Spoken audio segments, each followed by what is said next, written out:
प्रस्तुत है हरियाणा राज्य की साप्ताहिक समाचार समीक्षा। लेखक हैं वरिष्ठ पत्रकार संजय मल्होत्रा। वाचिका रतिका। केंद्र सरकार द्वारा पारित किए गए 3 कृषि अधिनियमों को लेकर कुछ किसान संगठनों का आंदोलन लगातार जारी है। हालांकि ये अब लगातार स्पष्ट होता जा रहा है कि इस आंदोलन को लेकर किसानों का मोह लगातार भंग होता जा रहा है। किसान संगठनों के नेताओं के तमाम प्रयासों के बावजूद विभिन्न मोर्चों पर बैठे हुए किसानों की संख्या कम हो रही है। स्थिति का सही आकलन करते हुए हरियाणा के मुख्यमंत्री मनोहर लाल ने इस सप्ताह एक बार फिर दोहराया है कि कृषि कानूनों का विरोध केवल मुट्ठी भर किसान ही कर रहे हैं और किसानों का बड़ा बहुमत इन कानूनों के पक्ष में है और इनकी अहमियत समझता है। चंडीगढ़ में इस विषय पर खुलकर बोलते हुए श्री मनोहर लाल ने कहा कि किसान संगठनों को केंद्रीय कृषि कानूनों को रद्द करवाने की मांग को लेकर हठ धर्मिता छोड़नी चाहिए। उन्होंने साफ तौर पर कहा कि कानून रद्द किए जाने को बातचीत की शर्त नहीं बनाया जा सकता। उन्होंने कहा कि किसान देश का अन्नदाता है और देश की अर्थव्यवस्था को समृद्ध बनाने में किसान की भूमिका के महत्व को कभी भी नकारा नहीं जा सकता। लेकिन साथ ही धरने पर बैठे आंदोलनकारी किसानों की तीखी आलोचना करते हुए श्री मनोहर लाल ने कहा कि इन किसानों ने किसान शब्द की पवित्रता को भंग करने का काम किया है।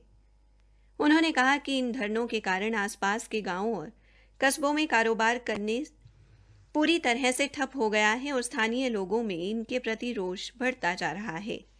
मुख्यमंत्री ने हाल ही में धरना स्थलों पर हुई कुछ घटनाओं की ओर भी ध्यान दिलवाया और कहा कि जब तक आंदोलन कानून के दायरे में है सरकार कोई कार्रवाई नहीं करेगी, लेकिन जहां गैर कानूनी कृत्य होंगे तो कड़ी कार्रवाई की जाएगी। मुख्यमंत्री के इस बयान के बाद अब ये एकदम साफ हो गया है कि सरकार किसी भी सूरत में कानून वापस नहीं लेने वाली है। साथ ही धरनों में होने वाली गैर कानूनी गतिविधियों को लेकर भी सरकार का धैर्य जवाब दे रहा है। पिछले साल नवंबर के महीने में इस आंदोलन की शुरुआत के बाद से केंद्र सरकार लगभग 12 दौर में किसान नेताओं के साथ बातचीत कर चुकी है। उनके प्रत्येक संदेह का निवारण करने का भरपूर प्रयास हुआ है, लेकिन किसान संगठन किसी भी सूरत में तब तक अपना आंदोलन समाप्त करने को तैयार नहीं है जब तक इन कानूनों को निरस्त नहीं कर दिया जाता। हालांकि सरकार ने अपनी तरफ से टकराव की स्थिति को टालने का हर संभव प्रयास किया है। तीनों कृषि कानूनों के आपत्तिजनक प्रावधानों की निशानदेही करने का प्रस्ताव हो या फिर इन कानूनों को 18 महीने के लिए स्थगित करने की तजवीज़, सरकार हर कदम पर किसान नेताओं को मनाने का प्रयास करती नजर आई है। यहां तक कि उच्चतम न्यायालय ने भी इन कानूनों के क्रियान्वयन पर रोक लगा दी है। इस सब के बावजूद किसान नेता अपना आंदोलन स्थगित करने को तैयार नहीं हुए। यही नहीं, इसी वर्ष पूरे देश को कोरोना महामारी का विकराल रूप देखना पड़ा। राजधानी दिल्ली और आसपास के इलाके बुरी तरह इस महामारी की चपेट में आए, लेकिन सरकार और कई अन्य विशेषज्ञों की अपील के बावजूद किसान संगठन अपना आंदोलन एक दिन के लिए भी स्थगित करने को तैयार नहीं हुए। आंदोलन के पिछले करीब 8 महीने के इतिहास पर अगर गौर किया जाए तो यह साफ हो जाता है कि सही मायने में खेती बाड़ी कर रोजगार कमाने वाले किसानों की संख्या लगातार कम हो रही है और किसानों की आड़ में असामाजिक तत्वों का बोलबाला बढ़ता जा रहा है। यौन उत्पीड़न, दुष्कर्म और हत्या जैसे मामले इन स्थानों से सामने आ चुके हैं। धरना स्थल पर पश्चिम बंगाल से आई युवती के साथ दुष्कर्म का मामला पिछले दिनों मीडिया में काफी रिपोर्ट हुआ है। हरियाणा पुलिस ने लड़की के पिता की शिकायत के आधार पर मुकदमा दर्ज किया है। इसी प्रकार बहादुरगढ़ में एक 42 वर्ष के व्यक्ति को जलाने का मामला भी सामने आया है।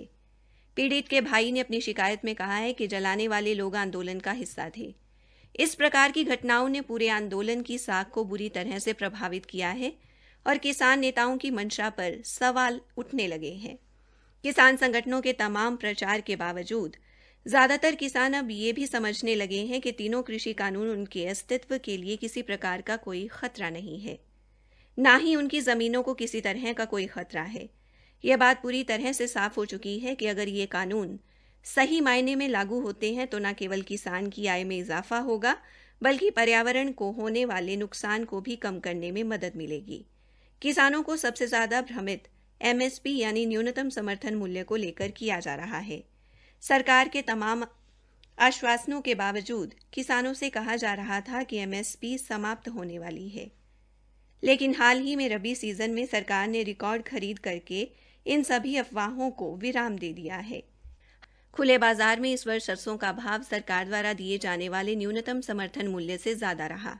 किसानों ने इस स्थिति का पूरा फायदा उठाया और सरसों की फसल पर उम्मीद से ज्यादा मुनाफा कमाया।